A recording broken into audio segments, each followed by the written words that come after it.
Thanks, folks. We have a couple of great panelists that are going to join me up here. Joe and Steve, if you're here, we might as well get started. As they're coming up, I'll introduce myself and then them. My name is Buddy. I have the emerging company and venture capital practice at Perkins Coie. What that means is as a firm, we're a firm of about 1,300 lawyers, 19 offices throughout the country, with 3 of those being in China.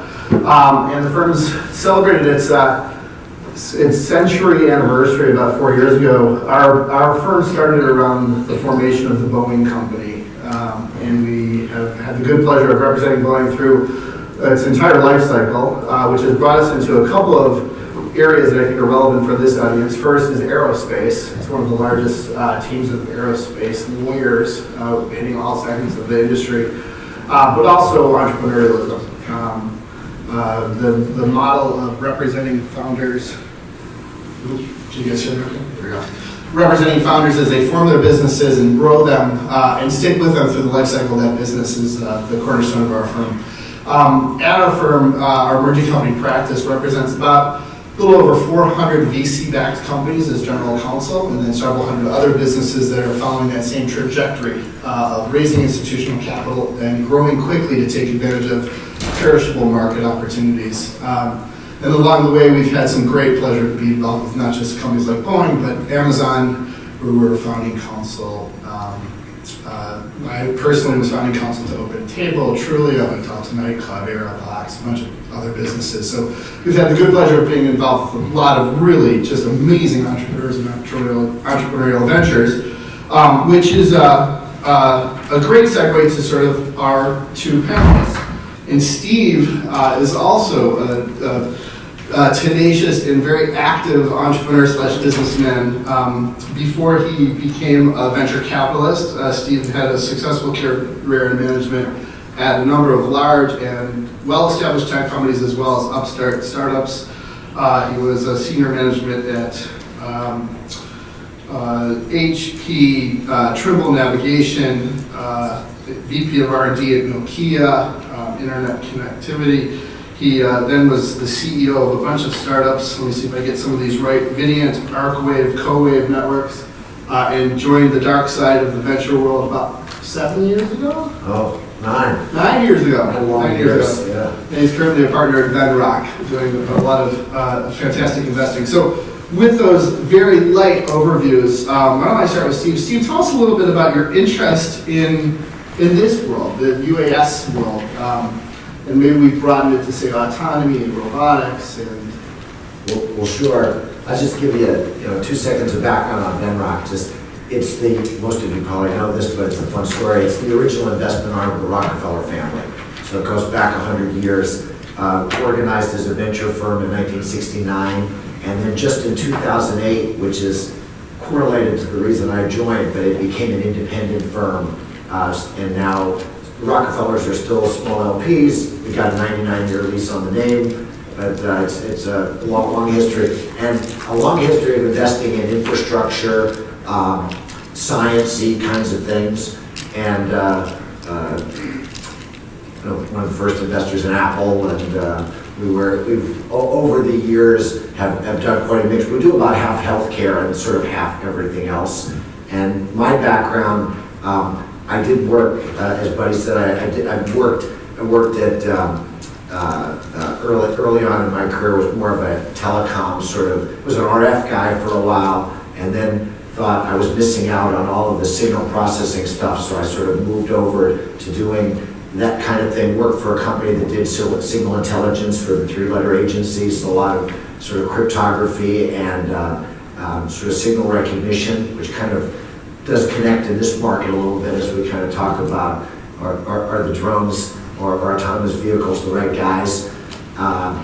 And then probably my favorite job, and what connects me, kind of direct answer to the question Buddy just asked, is I've really enjoyed being close to the transportation industry. So my time at Trimble Navigation, I worked both on terrestrial tracking systems and also on flyable GPS, mostly on military aircraft, and a lot of software that related to, well, actually some of the software was actually used in commercial aircraft, which some of you probably realize is, I wouldn't say heavily regulated, but is regulated in terms of, critical to flight functions and that sort of thing. So it certainly applies here. But my interest, I'm a techie, PhD EE, heavy signal processing, and what's been kind of fun is I worked, my PhD thesis, I worked on neural networks related to sensor fusion projects for communications, just identifying,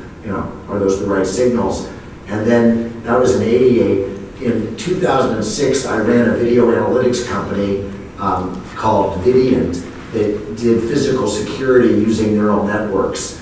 And it took about a month to train the network, and it was about 20 gigaflops, which was about $5,000 per back end to determine one behavior. We were testing to see, we were selling a product that could recognize people climbing over fences or walking the wrong way in the exit lane at the airport, but incredibly expensive, what you can do in 10 milliseconds on your iPhone now. And finally, today I'm kind of the science guy at Venrock, so I've been looking at a lot of drone companies, a lot of autonomous vehicle functions, and I'm on the board of two automotive companies. One is called Lucid Motors, which is kind of I wouldn't say it's a spin out of Tesla, but about half the staff is from Tesla. And we have an autonomous group. And then I'm on the board of another company called Savari that does vehicle-to-vehicle communications, which certainly overlaps with sort of the autonomous and unmanned market. So I would say I have both a professional and personal interest. I kind of love this stuff just like you do. Yeah, great. There's, we do feel, it does feel like we're sort of in the early innings of this game, and you talk about, the military applications, the commercial applications, the recreational applications of, let's say, just aerial vehicles. What do you guys think are some of the building blocks that have already been put in place, and what are some of the necessary building blocks that we need to see unfold in the next few years to really make, all of this happen, particularly maybe focus on the commercial side of the commercial applications for that's actually a great question. I mean, one of the things that I mentioned it a little earlier is kind of comforting is a lot of the core technology has been around for quite a while. Whether it's the GPS or other location technologies or some of the communication stuff that I mentioned I was involved with years ago, counter filtering or sort of just adaptive filters or linear prediction, things sort of mathematically that you need to do to create some of these autonomous systems and the technologies around them, been around for a really long time. And what happened over the last 10 years, which we've seen across multiple technologies, is sort of zero cost of communication, zero cost of processing, zero cost of storage, or asymptotically approaching those things, which has just kind of opened up all kinds of opportunities for problem solving that you couldn't really do real time. So the good news is a lot of the core technology, just the basics, there's still a lot that needs to be done, but a lot of the basics have been there for a really long time. So I think we're at a point, it's kind of what Joe said, I think it's kind of how did you say it, a time when we'll look back on these are the good old days. These are the good old days, is that we're sitting here, that, to me, the technology is 10 years ahead of where our heads are, where the regulatory landscape is, and just where the applications could be. I think we're so one of the part of the job, but one of the things that you get to do in my job is I just get to see a lot of companies. So you get a lot of data points, and good news, bad news about being an entrepreneur myself, I certainly fell into this, is there's lots and lots and lots of technology being sold. And unfortunately for investors, and we're in exactly the same boat in terms of, I didn't know they spend that much money every year, but it's very cool. We're a $500 million fund. I told you it's split across a wide range of sectors, but we don't really do that many seeds, and we can talk about that, why that is. But we mostly do Series A, Series B, and we can also, in a second, we can define what that means, because there's a lot of entrepreneurs out there, and there's always questions about, am I ready, and what level of funding should I get? But what I would say is, from where I sit, we get presented with some fantastic technology, and in terms of ratios, it's 95% technology, 5% applications. So right now, there's just a dearth of, I think we can get, we want autonomous vehicles, we want, terrestrial vehicles and drones, and we'll all watch science fiction movies and the really cool things, but the question, people actually using them for very specific applications that make money for investors. And I'll say this early because that's what I do these days, as embarrassing as it is, since I came up as a tech guy. It's hard sometimes to say that I'm a banker. But the reality is there's only one metric that matters in the business that we're in, just one, or maybe two. It's IRR, just rate of return, and cash on cash return. That's all that matters. We can't do certain things. We can't invest in weaponry or pornography or drugs or whatever. But everything else, the only metric is, do we make money for our investors? So, there's no philanthropy per se. Some strategics can do things for others, and we don't. We get measured every year on making money. So in this particular space, huge opportunities, but, I've been accused of being very pragmatic, and I know I am. The reality is we're in this moment where we've just got to figure out how to make it matter. For those in the audience that are, have started companies, they've built some interesting technology, and their next chapter in life requires them to raise some capital, maybe talk a little bit about how those people approach you, or folks like you.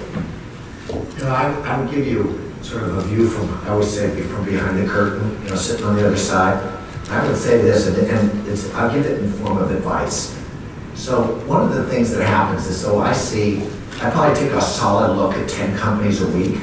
That's 500 companies a year times the 9 years that I've been doing this. So, 4,000 to 5,000 companies. The reality is, a couple of things have happened. After the bubble burst in 2000, and then we had another kind of correction in 2008, the movement from venture capital, based on what I said earlier about getting returns, it's just being I'm a hardware guy, so in this market we're talking about real things, embedded systems that have hardware and software and signal processing. This is my favorite stuff. The problem is, over the last 17 years, there's been an exodus of investors in the VC community that do that kind of stuff. There's basically fewer and fewer investments being made. It doesn't have, and it's kind of, I like to look at it this way because it makes me feel better, is that it's not that they don't like the kinds of things that hardware people talk about, the drones, autonomous vehicles, or robots, or whatever. It's just that time to market, size of market, capital efficiency on certain kinds of software, which, by the way, they're correlated, there's software everywhere, but it's so much easier to get returns more quickly, and there's a longer story that goes with that. So it's not a dislike here, but it's like, geez, it's an opportunity cost. So it's, where should I invest? Exactly. And so the other thing is, because of the size of market issue, and it just has to do with the way the funds are structured and the way you need to get a certain number of returns and the number of companies we do, basically what I try to tell entrepreneurs is, everyone uses the word VC because it's in the paper all the time and quote unquote they have the money. Well, here's the good news. They're not the only ones. So I'm in that group, but not the only ones with the money. Tons of strategic investors, tons of, now the growth equity people and the private equity people are kind of coming down, and we're more focused on, sometimes real world problems, and that don't need as big a return, and lots of angel investors because of all the wealth that's been created in Silicon Valley. So one of the things is, I think it's a lot easier to just talk about how do you get funded and not how do you go to the VCs. Because the VC story, which we can talk about at length afterwards, is a very, very well-defined, maybe it's not so well-defined, but it's a narrowly defined part of the investment landscape. And for hardware folks, or for technologies that relate to this kind of a group. I think you just have to sort of decide, what it is you actually want. If you want your technology out into the world, I think that's sometimes a more pragmatic approach to, I want to get rich. I mean, when those overlap, it's a wonderful thing, where you've got a big market and a huge opportunity and you're on a wave and you've got something that people want, yeah, magic happens. But 98%, I'll pick a number, it's probably like 99% of the companies, you don't get that overlap. And so if you're an entrepreneur and you want to bring some technology to market, there's lots of opportunities to get money. Some of them don't bring you, are not going to get you the kind of deal and the return that maybe you read about in newspapers. But I've just changed my approach when I talk to startups, especially in a space like this, is that what's it going to take to get it, to get the product out there? So I would just open your search to a wider range of investors to get the stuff out there. I don't know if that sounds negative, but I was trying to be pragmatic about the market comment that Joe talked about. I'll share a little anecdote just to sort of embellish on that, because I think it's a great point, Steve. So on the side of my daytime job, I co-founded a drone startup called Titan Aerospace, which was a crazy project, that in hindsight was something that a normal, sane person probably wouldn't have jumped into, but we had this idea of building solar-powered high-altitude drones. We referred to them as atmospheric satellites. It was a big hardware exploration. And we funded that thing not by going to the venture community, but we funded it by approaching friends and family and ultimately angels and folks in the industry that we thought could bring some assistance to us on three major components of development: battery density improvements, solar efficacy or efficiency, and materials, carbon. And so our business, we felt like we needed to raise capital and build something before we could illustrate it or demonstrate it to the venture community because of this sort of, risk, I wouldn't say risk intolerance, but sort of unfamiliarity. And ultimately we had one of the largest non-military drone exits. And if I look at the people on our cap table and what type of contributions they made, they were enormously helpful, first in developing and overcoming a bunch of technical risks, but then ultimately helping us figure out sort of our path in life. So I think there are, particularly in this segment, a lot of resources available to entrepreneurs that are not just institutional money. That being said, ultimately through the larger opportunities and as businesses scale, institutional money tends to be an important component in understanding the mindset of the institutional investor base is, I think, critical. The result of all of these hardware systems people, investors leaving the investment community over the last 10, 15 years means that the people at the VC firms just don't have the experience. It doesn't say they don't have the desire. There's the cool thing about what most of you do is it's really interesting and really sexy and really seductive, like a lot of Titan Aerospace, whatever, Waymo, really cool stuff. Everybody loves this stuff. The problem is they just don't have enough experience, so it's very practical. So it's from the inside, the way it works at Venrock and the way it works at many of the sort of Series A, Series B, Sand Hill Road VC firms, is you have to go in, and I'm not going to say pound on the table, but you have to make it clear to your partners that you're going to take responsibility for this investment, you know this space, and you're convinced that they can make money. Well, that only works if everybody in the room believes you have some credibility in that area. It doesn't mean that everyone's not smart, a lot of smart people. But if you can't come into the room and actually say, I know this market cold, how many houses do you look at before you buy one? If you haven't looked at many, it's really hard to make a statement. So that's one of the challenges. So I would say as you go out to look, I think over time here, just over the next, you give it a 10-year horizon, over 10 years, clearly it started maybe not started by, but we had the big Nest acquisition. There have been some pretty decent sized robotics acquisitions in the hundreds of millions of dollars. Now we're starting to get to a point where, and that's the other piece that's probably worth mentioning, is in this space, the question is, when you only have a small fraction of the companies that are actually going to go public, most of the activity is going to be in M&A. Who are the acquirers?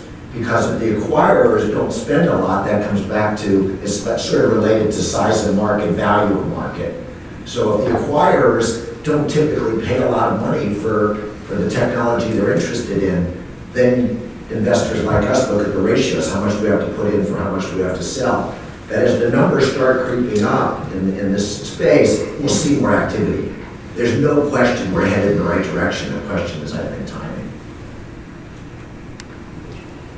Well, so we've got about 20 some odd minutes left, and I want to make sure that we give you guys an opportunity to ask these guys questions as you're building your business. Is that right? Yeah. So software, hardware versus hardware, where is the greater value to a VC? And is there a different valuation based on that, or a great hardware play still has value to a VC?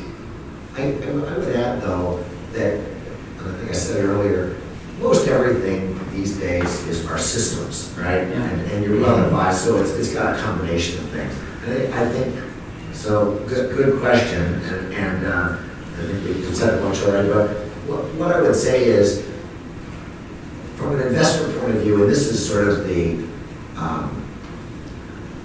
from a technologist point of view, this is the hardest thing to say, but we invest in businesses, we don't really invest in technology per se. So building a brand, so if you're the first hardware company, let's just pick on hardware, but hardware or systems company or whatever, also relates to software, to anything. If you're the first one out there, and you can move quickly enough and you can build a brand, investors kind of don't care what it is. If you've got the brand and people seem to want that, you know, whether it was the Razor scooter, you know, that one was easy to copy, so they had a great run for a while, and then everyone copied it, the value one. So there's, you know, how much lead do you have, and can people copy it? You know, there's this thing about, you know, is hardware easier to copy than software, and there's certainly lots of conversation about that. But I would say the business is the, you know, from where I live in this narrowly defined investment world, it's the business that matters. The technology is the cool stuff behind it, but business matters. I've got one more dimension that might be helpful, and it was a great learning for me. So it was at Venrock for the last 9 years. So a couple of years in, the whole clean tech thing started to happen, right?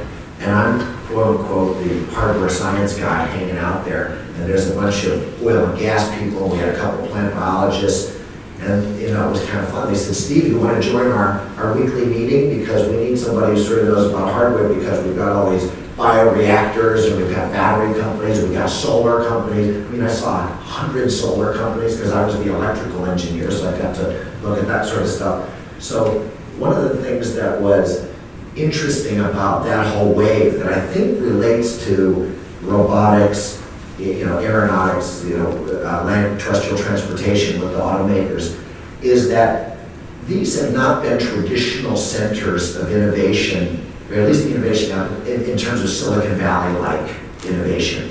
So the teams that come in to present to us often, not always, no hyperbole here, but often come in with groups that don't have experience in the industry that they're working in. So that was one of the big takeaways from the clean tech market. We had a lot of telecom engineers, a telecom guy, come in and say, hey, we've got this great solar technology. Okay, well, the technology is probably okay. They didn't know anything about selling to utilities, right, and sometimes. And I think now, when we've got, you know, whether it's going to be a public utility, you know, like transportation, buses, trains, whatever, but it's going to be some autonomous related thing. Then you're talking about government interconnectivity, whether it's the big aerospace companies that might like it because of a military connection. They have historically not been that close to early stage venture. I told you I'm on the board of 2 automotive companies. I'll say this because I don't want to shoot myself in the foot, but the bottom line is it's pretty hard to work with Detroit.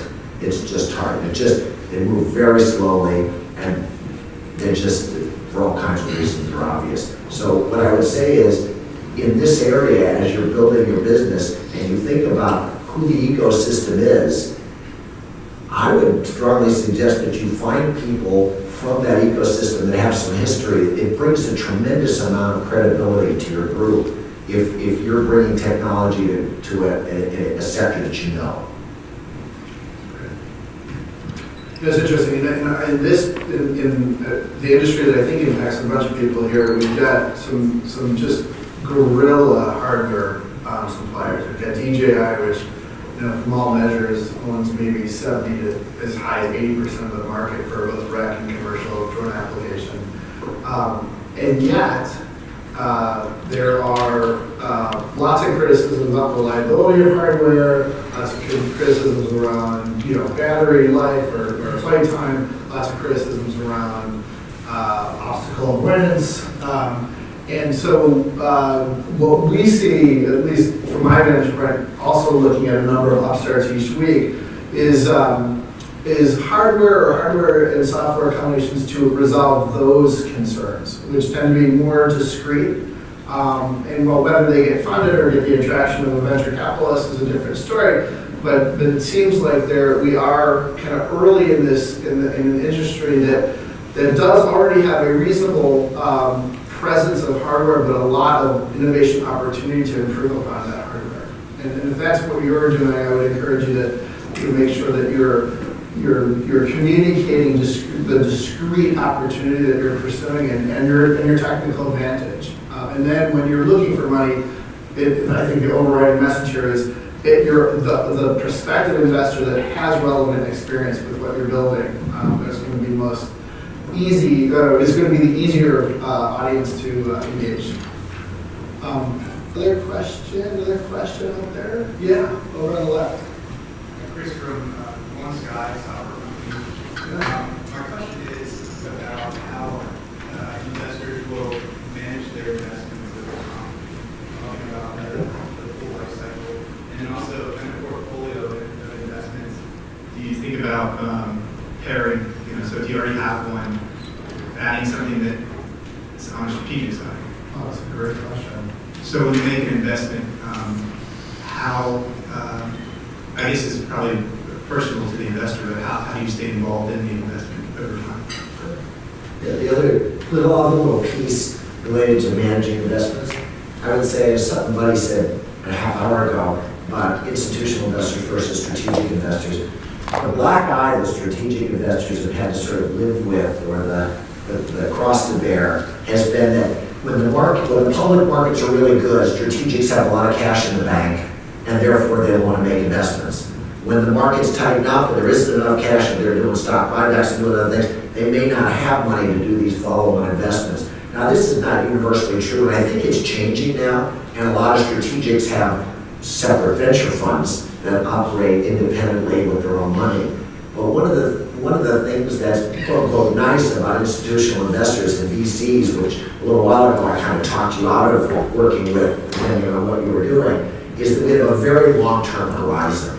And one of the reasons Joe made a comment about how he tolerates being a VC by getting close to operational stuff. I'm in exactly the same boat, kind of ex-entrepreneur, look for anything I can do to get close to the business. Well, one of the things that sounded really good to me when I got invited to this job is that most of the Sand Road people, there's no time horizon per se, except the 10-year life of the fund that may have one or two year extensions. So 10 to 15 years, and we'll wait it out. We're just not in a hurry. And so as an entrepreneur, I can't tell you, I lived that. I was running a company, Venrock was one of the investors during the 2001-2002 nuclear winter, and having an investor going, don't worry about it, just keep doing your business, just keep working at it. You got your market, you got your opportunity, we believe in your technology. So the institutional folks like us, there is a wonderful thing about the long time horizon. And I would say when you're looking for investors, one of the questions you need to ask is, what's the time horizon here? You can imagine, you just don't want to get that phone call, I love the caller ID thing, you just don't want to get that phone call saying, hey, we got to think about selling, just when you're getting excited. And so that, it doesn't happen all the time, but it's something, if you look at it early, you can help. The only thing I'll ask, I think that was great, by the way, completely consistent with everything I've seen. I'll add just another layer of detail for you, because from my angle, different investors provide different resources, services, and commitments to companies. When you do an early stage financing with friends and families and angels and home family offices, you tend to get at best very vertical contributions. Hey, I can introduce you here. Hey, I have a specific experience with this company or this type of technology development project. So you tend to get angels in your very early financings, angels and those types of investors not serving on your board, not necessarily providing strategic oversight, but instead providing very pointed resources. As you go out and raise venture capital, most venture capitalists, when they make a meaningful investment, will take a board seat. Some will not, though. There's a firm that started up a couple of years called A Capital. They have a philosophy that they absolutely will not take a board seat, but they'll instead contribute X number of hours a week to sort of supplement your management team. And then the particular partner at that fund, depending on what their background is, if they've been entrepreneurs, they might be sort of fantastic resources for go-to-market, or for if they're product management people, overseeing development of product, or if they're operational people helping you scale up your operations. And generally speaking, the earlier stage investors, institutional investors, tend to have more experience at the earlier stage. They may stay on your board in perpetuity, but the highest non-monetary contributions that they might make would be perhaps in some of the early stage milestones that need to be met in the business. As you get later on in your funding life and in the life of the business, and you start raising mid-stage money or growth stage money, you'll see a different perspective and different contributions of those resources. Oftentimes they're much more financially driven and financially oriented, because that's the background. And it's about helping you manage your P&L and optimizing revenue. And then in the very late stages, you might have very passive institutional investors that come on board that really are just investors. They don't provide much other than financial support if things are going well, and expectations on path to liquidity. Yeah, I have one other suggestion just on, as you're looking at your companies and you're looking for how you find success and get more people involved in what you're doing. One of my colleagues, I don't know why it's so gruesome, but it kind of cracks me up. And you think about, so why are you doing what you're doing? Well, you're trying to solve a problem. Well, in my world, what's so apropos is it's not just solve a problem. It's solve a problem where there's a lot of pain. And pain is often proportional to the amount of financial gain you can get, because you're solving a problem, people will pay for that. And that will be mostly here, you're solving a problem, there's pain. Who's bleeding from the neck? I mean, that really comes right to it. We're talking about what we love to see is we want someone who is so desperate for your product, and they've got such a problem, whether it's lowering the cost of transportation or being able to, surveil or look at electric power lines or whatever from the air, whatever it is, that there is so much pain that they'll pay almost anything to have you solve their problem. And what goes with that is you need those people to speak for you. When you're out pitching, it's your baby. You're conflicted. We love you. We love to hear the story. We need to see how articulate you are and what your experience is and whatever. But guess what? It only goes down. It only takes you that far.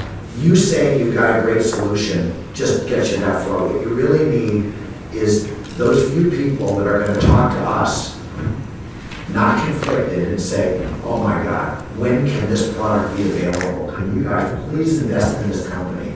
Because we need this so badly.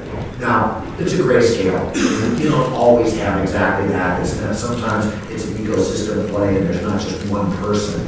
But I would say, when you're looking at your business and you're looking at investments or whatever across everybody in the room, I can't emphasize enough in the world we live in today, and sort of relates to what catalyzes an investment, is when you have unconflicted players making those kinds of statements. Go ahead. Let me ask one question. Talk a little bit about geography, guys. good. So we haven't really sort of hit the geography question here. Global? Well, first, is there a bias towards where a company originates? And is there a bias towards the market that company is attacking? I would tell you this. I heard this early on when I came to Venrock, and Joe, you'll have to help me if you've heard the same story. And it's a little daunting, but it's okay because you take it with a grain of salt. That in the valley, there's 15 companies a year that matter. But then they don't mean in the valley. There's 15 companies a year in the venture capital space that matter. And in order for your fund to be successful, you got to be in one or more of those. Based on that, and the answer to my question is, I can tell you, there's all kinds of stories about VCs don't like to fly. We just do investments in our own neighborhood. We have to be able to drive down 280 or 101 to get to the board meeting. I can tell you that it just doesn't matter. It doesn't. We would go to the ends of the earth to find a company that met the requirements that Joe just listed, and basically satisfied some of the things we've been talking about here. Now, is there a bias? I mean, the punchline is, and I think this relates. I'll keep it real short, so we'll talk. I call it the silver platter, the silver platter condition, which means most venture companies have so little time because they're not big. Venrock's been 12 investors for 50 years. They don't grow. They just don't. They're the same size. So we don't have that much time. We see lots and lots of companies. We're looking, we're trying to find the needle in the haystack. We don't have time, and this is cruel. I actually don't even like saying it, but I think it's important to relate it to people who are on the other side of the curtain. Things have to be on the silver platter. You have to have your PowerPoint deck that kind of covers all of the important points Joe mentioned. You've got to have a set of financials that appear as though they've been done by a financial person, right? There's no creative accounting. There's that, the movie where she sprays perfume on her resume. Don't you like it? It's what is that? Legally Blonde. Yeah. And there's no points for artistic impression here. You've got your PowerPoint deck, your executive summary, and your financials. If you don't present it in that way, the industry, in my humble opinion, just doesn't know how to deal with you. And how that relates to geography is if you don't know that, you just get blocked. It's just like, oh, it's one of those. They don't get it. We're never going to be able to work with them for 10 years. There's the other thing that goes with this, that's kind of all connected, is it is harder to get rid of an investment. This isn't meant to be a joke, but it's kind of funny. There's probably a bunch of different ways to say it. It's harder to get rid of an investor than it is to get divorced. You are married. Married isn't even a strong enough word. You are connected for a long, long period of time. So if you come from geographically diverse or sector-based diversity, I talk about utilities or whatever that don't know venture capital, my personal opinion is it makes it 100% harder to get in the door to do all the things that we talked about. So that's really the geographic. I don't think it's a geographic issue. I think it's a non-understanding. It's a misunderstanding, a lack of understanding of the process. All right, I think we have overstayed our welcome. Thank you to Joe and Steve for a fantastic discussion.